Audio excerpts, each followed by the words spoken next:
ઇસ્લામ ધર્મના આખરી નબી મોહમ્મદ સાહેબના જન્મદિવસ અને વિલાદત દિવસ ઈદે મિલાદના પવિત્ર દિવસે પંચશીલ સોસાયટીમાં આંગણવાડી કેન્દ્ર નંબર 9 તે વિસ્તારના આગેવાનો, નગરસેવકો અને કાર્યકરો અને વાલીઓની ઉપસ્થિતિમાં વૃક્ષારોપણ ઇનામ વિતરણના સદાબહાર પ્રોગ્રામનું આયોજન કરવામાં આવેલ, જેમાં અયુબભાઈ દસાડિયા, અબુભાઈ મલાડા, રુસ્તમભાઈ કુરેશી, ફિરોજભાઈ પીઠડિયા, રફીકભાઈ બિલખિયા, અલ્તાફભાઈ ચુડેસરા, આફતાબ દસાડિયા સહિતના આગેવાનો સહિત વાલીઓ ઉપસ્થિત રહી બાળકો વૃક્ષારોપણ અને વૃક્ષોના ફાયદા વિશે સમજણ અને માહિતી આપી.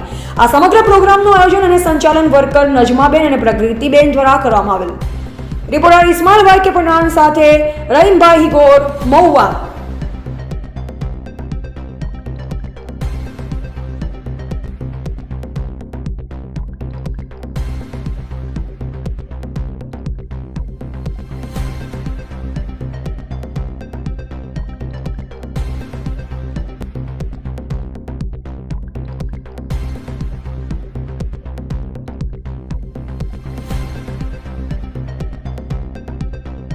તમારું નામ સાથે?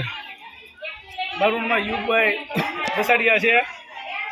તળાજા સિપાહી જમાતના પ્રમુખ છું. હા. આ વોર્ડમાંથી નગર સેવક પણ રહી ચૂક્યો છું. મારા વોર્ડની અંદર આ આંગણવાડીની અંદર આજે એક શાનદાર પ્રોગ્રામનું આયોજન કર્યું છે. અમારા નબી સાહેબ છે એમનો આજે જન્મદિવસ છે. એ જન્મદિવસ નિમિત્તે અમે અહીંયા વૃક્ષરોપણનો કાર્યક્રમ અને બચ્ચાઓને આઈસ્ક્રીમ છે, નાસ્તા પાણી છે, એવો બધો ઇનામનો પ્રોગ્રામ કર્યો છે. અને એના માટે બધું આયોજન અમારે બિલખિયાભાઈ અને નજમાબેન જે અહીંના જે સંચાલક છે એમણે કર્યું છે. એટલે અમને બધાને નજમાબેન અહીંયા બોલાવ્યા છે આ મુબારક પ્રસંગે.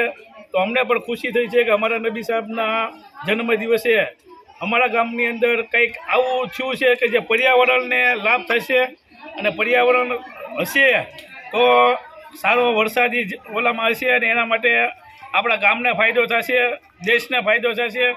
પર્યાવરણને આપણે સાચવશું તો. જય હિન્દ, જય ભારત.